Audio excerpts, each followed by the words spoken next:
안녕하세요. 된 멘토 신범철입니다. 오늘 알아볼 기업은 YMC고요. YMC에 관련된 이슈는 어떤 것들인지 한번 같이 살펴보도록 하겠습니다. 일단 YMC에 대한 사업 분야를 보게 된다면 이 품목에 디스플레이 소재, 반도체 및 디스플레이 부품 용역이 있다라는 거죠.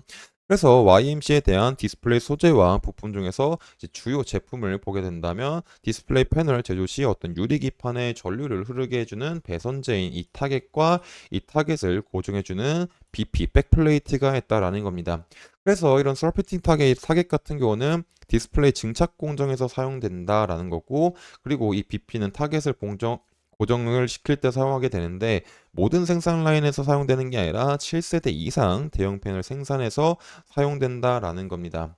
그리고 이런 BP 같은 경우는 원래 대부분 일본에서 제작이 됐었는데 2009년도에 어떤 YMC와 삼성전자 협력을 통해 가지고 대면적 백플레이트 성유기 기술을 확보함으로써 국산화를 하기도 했다라는 거죠. 결국에 제일 중요한 건 YMC에 대한 이 타겟과 BP가 언제 사용되냐는 건데, 결국 디스플레이 패널 업체로부터 어떤 이제 신규 시설 투자나 공장 증설에 대한 이슈가 있을 때 투자가 된다라는 거겠죠. 그리고 이런 타겟 같은 경우는 이제 전공정 장비로 쓰이기 때문에 이 전공정 장비에 대한 이슈가 있을 때 살짝 조금은 반응할 수도 있지 않을까 생각해 볼 수 있을 것 같습니다. 그리고 이런 전공정 장비 중에서도 이런 YMC는 삼성양 기업이기 때문에 삼성 디스플레이에 대한 이슈를 한번 살펴보도록 하겠습니다. 일단 이제 전공정 장비에서도 가장 중요하다라고 볼 수 있는 이 증착기 부분에서 한번 살펴보도록 하겠습니다. 사실 이 기사에서는 그렇게 큰 내용은 없습니다. 삼성 디스플레이가 지난해 투자를 발표한 ITG 제품용 8세대 OLED 라인 첫 번째 증착기가 다음 달 반입될 예정이다라는 겁니다. 그리고 이런 증착기는 일본 캐논 토키가 제작했다라는 거겠죠. 그럼 이걸 왜 갖고 왔을까라고 보게 된다면 아까 전에 이제 YMC에 대한 타겟은 전공정 부분에서 쓰이는 부분이었습니다. 그리고 이런 증착기 마찬가지로 전공정에 쓰이는 장비다라는 거죠.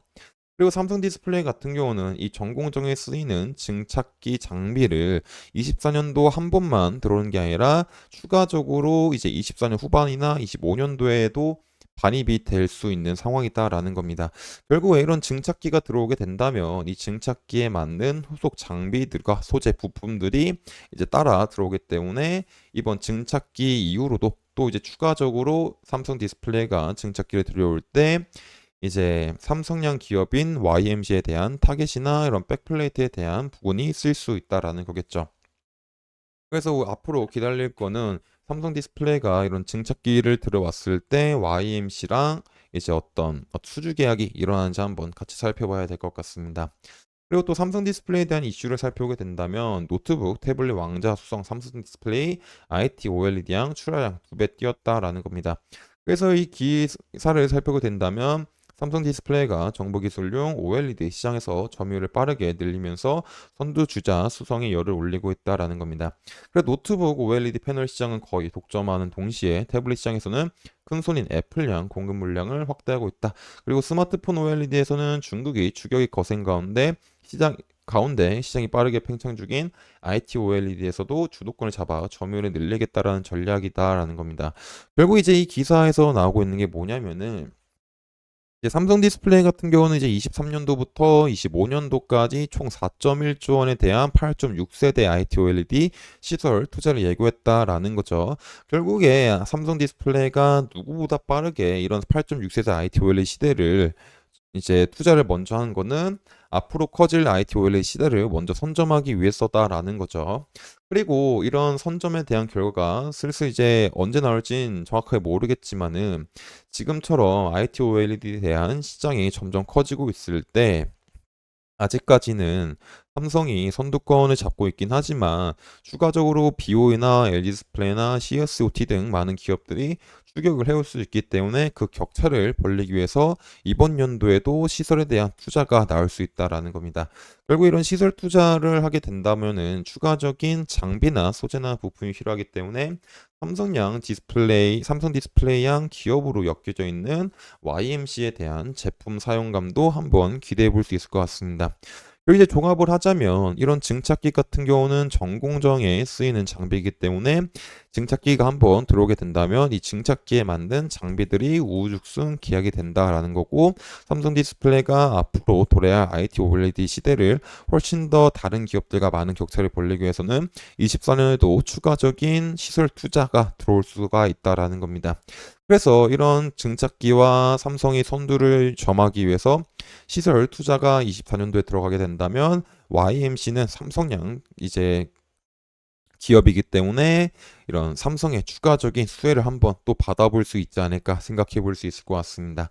그래서 이제 이런 부분들을 지속적으로 확인해 봐야 될 것 같습니다. 그래서 YMC에 관련된 삼성 디스플레이 이슈든 자체 이슈든 제가 지속적으로 확인을 해서 여러분들한테 알려드리도록 하겠습니다. 그래서 이제 YMC에 관심 있으신 분들은 제 영상을 시청해 주시면 감사하겠습니다. 그래서 주가를 한번 살펴보도록 하겠습니다. 일단 YMC에 대한 주가를 살펴보게 된다면 이 YMC에 대한 주가가 사실 흐름이 그렇게 좋지 않다라는 거죠. 주봉상에서도 봤었을 때 지속적으로 지켜줬었던 부근은 그래도 한 5,500원 부근에서 5,800원 부근이었고, 5,800원 부근에서 잘 지지가 일어나고 여기서 거래량이 튄 양봉이 나와주면서 120평선을 뚫었지만은 다시 한번 눌리게 되면서 지켜줬던 지지 구간을 돌파하고 다시 반등이 왔지만은 이 반등 구간이 5,500원 부분들을 뚫지 못하고 다시 하락을 하고 있다. 그리고 그 과정에서 이평선이 역배열이 되다 보니까는 이제 중장기적으로도 이제 하방의 힘이 강하다라고 볼 수 있겠죠. 그래서 결국에 얘가 반등이 온다고 하더라도 이런 다시 한번 7,500원 부근까지는 상승하기 힘들지 않을까라고 볼 수 있을 것 같습니다. 반등이 와도 이렇게 5,500원 부근은 이런 60평선과 20평선의 데드크로스 난 지점에다가 매물대 부근이기 때문에 조금은 힘들지 않을까라고 생각해 볼 수 있을 것 같습니다. 그래서 이제 일봉으로 조금 더 자세하게 살펴보더라도 지금 이제 5,500원 부근까지 상승했다가 60평선 맞고 하락을 하고 있죠. 그래서 지금 당장은 이제 상승 시나리오를 생각하기보다는 살짝 관망하는 것도 괜찮지 않을까라고 생각해 볼 수 있을 것 같습니다. 그리고 이제 만약에 들어갔다라고 하더라도 이런 저점 부근인 4,900원 부근, 4,900원 부근과 4,500원 부근들을 이탈하게 된다면 어느 정도 하방에 대한 리스크 관리가 필요하지 않을까 싶습니다. 그래서 이런 부분들은 제가 지속적으로 확인할 예정이다 보니까 YMC에 관심 있으신 분들은 제 영상을 시청해 주시면 감사하겠습니다. 그래서 이제 YMC 같은 경우가 지금 주가의 흐름이 그렇게 좋진 않지만 추가적으로 IT OLED 시대에 대한 수혜를 한 번은 볼 수 있기 때문에 이런 기대감들이 매출에 반영이 되게 된다면 주가에도 좋은 영향이 있을 수 있지 않을까 싶습니다. 그래서 이런 부분들은 제가 지속적으로 확인을 해서 여러분들한테 알려드리도록 하겠습니다. 이상 대원 멘토 신범철이었습니다.